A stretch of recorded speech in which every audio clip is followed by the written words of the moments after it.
15 अगस्त के अवसर पर और जो बॉर्डर पे हमने आमतौर पर जितनी व्यवस्थाएं करी है उसके बारे में मैं आपको बताऊंगा।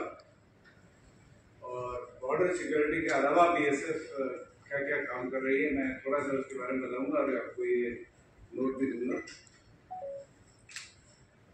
जैसा कि आप सभी लोग जानते हैं कि बीएसएफ भारत के दो सबसे महत्वपूर्ण सीमाओं की रक्षा करती है। इंडिया पाकिस्तान जो कि लगभग 2300 किलोमीटर है और इंडिया बांग्लादेश जो कि 4096 किलोमीटर 4096 किलोमीटर। अगर आप इसको सामरिक दृष्टिकोण से देखें तो यही दो सीमाएं हमारी सबसे महत्वपूर्ण और संवेदनशील सीमाएं हैं जिनको हम लाइव बॉर्डर्स कह सकते हैं। 1965 से लगातार बीएसएफ अंतर्राष्ट्रीय सीमाओं की रक्षा करती है और आज की तारीख में बीएसएफ विश्व का सबसे बड़ा सीमा रक्षक बल है और सबसे अनुभवी भी है। विश्व में सबसे ज्यादा अनुभव सीमा रक्षा में बॉर्डर सिक्योरिटी फोर्स को है क्योंकि ये लाइव इवॉल्व हुआ है। 1965 से लेकर अभी तक कंटिन्यूसली बॉर्डर की सुरक्षा को करते हुए सीमा सुरक्षा बल एक इफेक्टिव बॉर्डर डोमिनेशन फोर्स के रूप में, बॉर्डर मैनेजमेंट फोर्स के रूप में इवॉल्व हुआ है।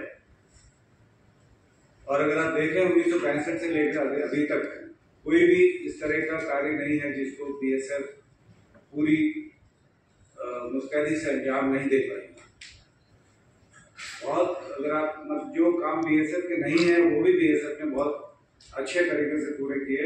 यही बीएसएफ की एक यूनिक क्वालिटी है जिसकी वजह से बीएसएफ अपने आप में एक अलग किस्म की फोर्स बनती है। और साथ ही मैं आप सबको बताना चाहूँगा, शायद कई जगह पे लोगों को इसके बारे में क्लैरिटी नहीं होती है। बीएसएफ एक ऐसी फोर्स है जिसके अंदर जो 24 घंटे 365 दिन सीमाओं की रक्षा करती है। हमारे जहाँ तक सीमाओं की रक्षा करने का प्रश्न है, इसमें कोई भी छुट्टी का कॉन्सेप्ट नहीं होता है।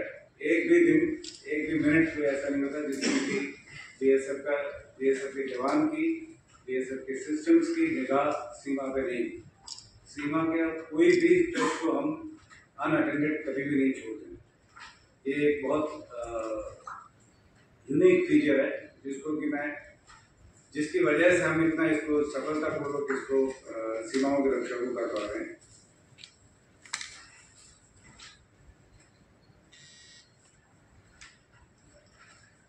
राजस्थान फ्रंटियर की मैं बात करता हूँ तो इसमें बेसिकली हमारे राजस्थान फ्रंटियर के इलाके में दो किस्म के भौगोलिक स्थितियाँ हैं जिसमें कि हाफ पोर्शन हमारा थार डेजर्ट का हिस्सा है और वेस्ट जो यमुनानगर के साथ लगा हो वो सेमी डेजर्ट। और बाकी मौसम के अलावा और भौगोलिक चैलेंजेस के अलावा, भौगोलिक परिस्थितियों के अलावा यहाँ पे जो स्मगलिंग का चैलेंज है, ड्रोन स्मगलिंग गंगानगर के इलाके में मेनली जो पंजाब से सटा हुआ है, उसके अंदर बीएसएफ न सिर्फ पूरी तरह से सजग है और सक्षम है, बल्कि हमने अपनी बाकी एजेंसीज के साथ में मिलकर के, पुलिस के साथ मिलकर, बाकी जो इंटेलिजेंस एजेंसीज है उनके साथ मिलकर एक इफेक्टिव सुरक्षा तंत्र का विकास किया है जिससे हम बहुत इफेक्टिवली इस चैलेंज को डील कर पा रहे हैं। कल ही हमने इसमें गंगानगर के इलाके में, अनूपगढ़ के इलाके में 3 किलो हेरोइन पकड़ी और एक ड्रोन गिराया गया वहाँ पे। आज सुबह भी हमने एक ड्रोन को डिटेक्ट किया और उसकी अभी तलाशी जारी है। अभी तक उसका मुझे आउटकम अभी तक नहीं मिला है। तो इस तरीके से बीएसएफ के जो भी चैलेंज यहाँ के इस इलाके में आ रहे हैं उसके ऊपर हम न सिर्फ सजग है बल्कि बहुत तरीके से उसका हम काम कर रहे हैं। और हमारे जवानों को भी इसके लिए हम स्पेशल जो टेक्नोलॉजी का इलाज टेक्नोलॉजी ही है, जो जिस तरीके से स्मगलर्स ड्रोन्स का बाकी टेक्नोलॉजी का इस्तेमाल कर रहे हैं उसी तरीके से हम भी टेक्नोलॉजी का इस्तेमाल करके उसको डील करने की कोशिश करते हैं और उसको सफल कोशिश करते हैं। इसके अलावा मैं कहना चाहूँगा कि जो भारत सरकार की प्राथमिकता है कि सीमा के लोगों को उनके विकास में भागीदारी करना, जो भारत सरकार की एक बहुत बड़ी प्राथमिकता है। मैं कहूँगा कि एक बुनियादी सोच में फर्क आया है। ये पहले जो सोच थोड़ी डिफरेंट थी, बॉर्डर एरियाज के ऊपर, डेवलपमेंट के ऊपर इतनी, विकास के ऊपर इतनी सरकार की नज़र नहीं थी। जो भी वजह रही हो, मैं उसके ऊपर नहीं जाऊँगा अभी। लेकिन अभी इस वक्त जो गवर्नमेंट का जो सोच है, जिससे वो बॉर्डर एरिया का विकास कर रही है, जिसके अंदर वाइब्रेंट विलेज प्रोग्राम चल रहे हैं, ताकि बॉर्डर में रहने वाले लोगों को वहीं उनका एम्प्लॉयमेंट मिले, उनकी आर्थिक स्थिति बेहतर हो, उनको तमाम किस्म की फैसिलिटी जो बाकी शहरों में मिलती है उनको मिले, कनेक्टिविटी बेहतर हो।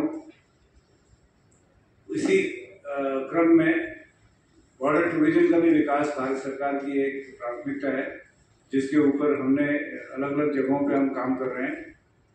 मैं आपको धनौर माता का भी एग्जांपल देना चाहूँगा, जहाँ पे कि लगभग 17 करोड़ रुपए, 17.80 करोड़, 17 करोड़ 80 लाख रुपए लगभग इन्होंने भारत सरकार ने स्वीकृत किए हैं, जिसको हम अभी इम्प्लीमेंट कर रहे हैं वहाँ पे।